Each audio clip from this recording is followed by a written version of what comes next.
ಚಿತ್ತಾಪುರದಲ್ಲಿ ನಡೆಯುತ್ತಿರುವಂಥ ಅಕ್ರಮ ಗಣಿಗಾರಿಕೆಯ ಬಗ್ಗೆ ರಾಜ್ಯ ಸರ್ಕಾರದ ಮುಖ್ಯಮಂತ್ರಿಗಳ ಗಮನಕ್ಕೆ ತಂದಾಗ ಸನ್ಮಾನ್ಯ ಮುಖ್ಯಮಂತ್ರಿಗಳು ಈ ಬಗ್ಗೆ ಪರಿಶೀಲನೆ ನಡೆಸಿ ವರದಿ ಸಲ್ಲಿಸುವಂತೆ ಸೂಚಿಸಿದ ಹಿನ್ನೆಲೆಯಲ್ಲಿ ಏಪ್ರಿಲ್ 16ನೇ ತಾರೀಕಿನ ದಿವಸ ಗಣಿ ಇಲಾಖೆ ಮತ್ತು ನಾವು ಸೇರಿ ಏನು ಜಂಟಿ ಸರ್ವೆ ಮಾಡಿದಂಥ ಸಂದರ್ಭದಲ್ಲಿ ಇವತ್ತು ಮೇಲ್ನೋಟಕ್ಕೆ ಸುಮಾರು 2500 ಕೋಟಿ ರೂಪಾಯಿ ಏನು ಅಕ್ರಮ ಮರಳುಗಾರಿಕೆ ನಡೆದಿರುವುದು ಚಿತ್ತಾಪುರ ಮತಕ್ಷೇತ್ರದಲ್ಲಿ ಕಂಡು ಬಂದಿರುವುದರಿಂದ ಇದನ್ನು ನಿಭಾಯಿಸುವಲ್ಲಿ ವಿಫಲರಾದಂಥ ಮತ್ತು ಇದಕ್ಕೆ ಕಾರಣಕರ್ತರಾದಂಥ ಜಿಲ್ಲಾ ಏನು ಟಾಸ್ಕ್ ಫೋರ್ಸ್ ಕಮಿಟಿ ಚೇರ್ಮನ್ ಆದಂಥ ಜಿಲ್ಲಾಧಿಕಾರಿಗಳು, ಅವರ ಸದಸ್ಯರುಗಳಾದಂಥ SP ಅವರಾಗಿರ್ಬೋದು, ED ಮೈನ್ಸ್ ಆಗಿರ್ಬೋದು, AC ಆಗಿರ್ಬೋದು, DSP ಆಗಿರ್ಬೋದು, RTOಗಳಾಗಿರ್ಬೋದು, ಜಿಲ್ಲೆಯ ಟಾಸ್ಕ್ ಫೋರ್ಸ್ ಮತ್ತು ತಾಲೂಕು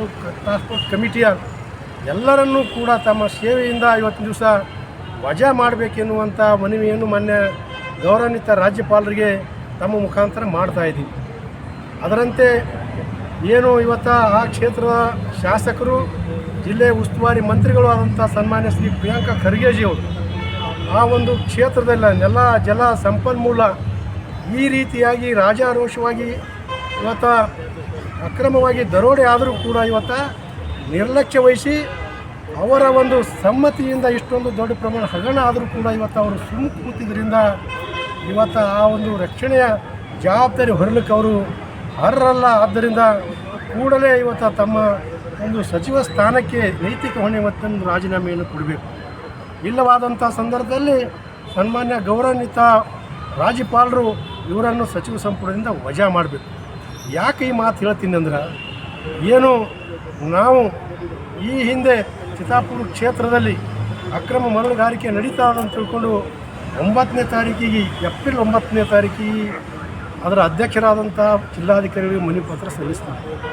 ಆದರೆ ಇಲ್ಲಿವರೆಗೆ ಕೂಡ ಅವರು ಒಂದೇ ಒಂದು ಕ್ರಮ ಯಾರ ಮೇಲೆ ತೆಗೆದುಕೊಂಡಿಲ್ಲ.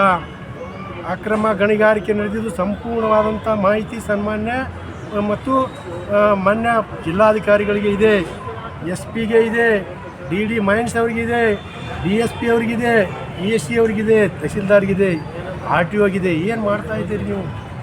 ನಿಮಗೆ ಗೊತ್ತಿಲ್ಲಾರ್ದು ಇಷ್ಟು ಹೆಂಗೆ ನಡೀತಾವ? ಇದಕ್ಕೆಲ್ಲ ಸಂಪೂರ್ಣ ಹೊಣೆ ನೀವು ಹೊತ್ಕೊಂಡು ನಿಮ್ಮ ಜಾಗ ಖಾಲಿ ಮಾಡಬೇಕೆನ್ನುವಂಥ ವಿನಂತಿಯನ್ನು ನಾನು ಅವರಿಗೆ ಮಾಡ್ತಾಯಿದ್ದೀನಿ.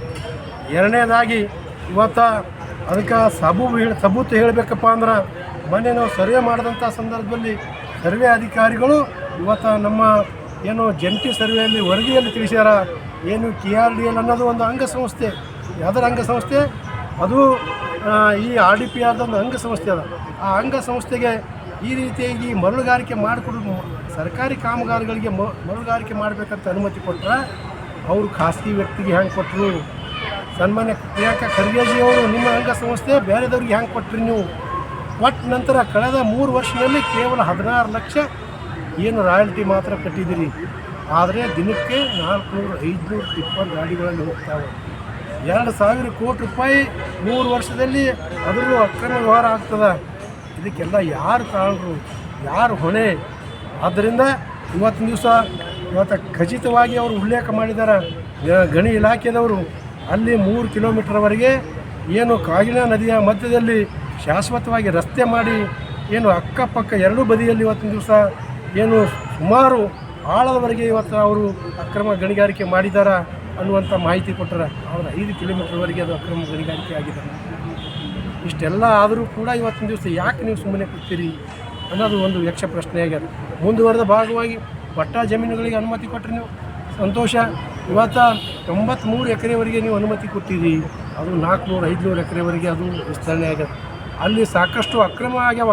93 ಎಕರೆ ಪೂರಾ ಅಷ್ಟಕ್ಕಾದ್ರೂ ನೀವು ರಾಯಲ್ಟಿ ಕಟ್ಟಿಸ್ಕೊಂಡ್ರೆ ಇವತ್ತಿನ ದಿವಸ ಸುಮಾರು 500 ಕೋಟಿವರೆಗೆ ಅದು ರಾಯಲ್ಟಿ ಆಗ್ತಿತ್ತು. ಸರ್ಕಾರಕ್ಕೆ ಇವತ್ತು 2,500 ಕೋಟಿ ರೂಪಾಯಿ ವಂಚನೆ ಆಗ್ಯದ. ಇದೆಲ್ಲ ಯಾರು ಜವಾಬ್ದಾರಿ ಹೋಗ್ತೀರಿ? ಆದ್ದರಿಂದ ಸನ್ಮಾನ್ಯ ಪ್ರಿಯಾಂಕಾ ಖರ್ಗೆಜಿಯವರು ರಾಜೀನಾಮೆ ಕೊಡಬೇಕು. ಜಿಲ್ಲೆಯಲ್ಲಿರುವಂಥ ಏನು ಜಿಲ್ಲಾ ಟಾಸ್ಕ್ ಫೋರ್ಸ್ ಕಮಿಟಿ ಮತ್ತು ತಾಲೂಕಾ ಟಾಸ್ಕ್ ಫೋರ್ಸ್ ಕಮಿಟಿ ಕೂಡಲೇ ವಜಾ ಮಾಡಬೇಕು ಮತ್ತು ಯಾರು ತಪ್ಪಿಸ್ತಾರೋ ಅವ್ರ ಮೇಲೆ ಕ್ರಮ ತೆಗೆದುಕೊಳ್ಬೇಕು. ಮತ್ತು ವಂಚನೆ ಆದಂಥ 2,500 ಕೋಟಿವರೆಗೆ ಇವತ್ತಿನ ದಿವಸ ಆ ಒಂದು ಹಣವನ್ನು ಇವತ್ತಿನ ದಿವಸ ತನಿಖೆ ಮಾಡಿಸಿ ಸರ್ಕಾರಕ್ಕೆ ತುಂಬಿಸುವಂಥ ಕೆಲಸ ಮಾಡಬೇಕೇನೋ ಮನವಿಯನ್ನು ತಮ್ಮ ಮುಖಾಂತರ ಮಾಡ್ತೀನಿ. ಧನ್ಯವಾದ.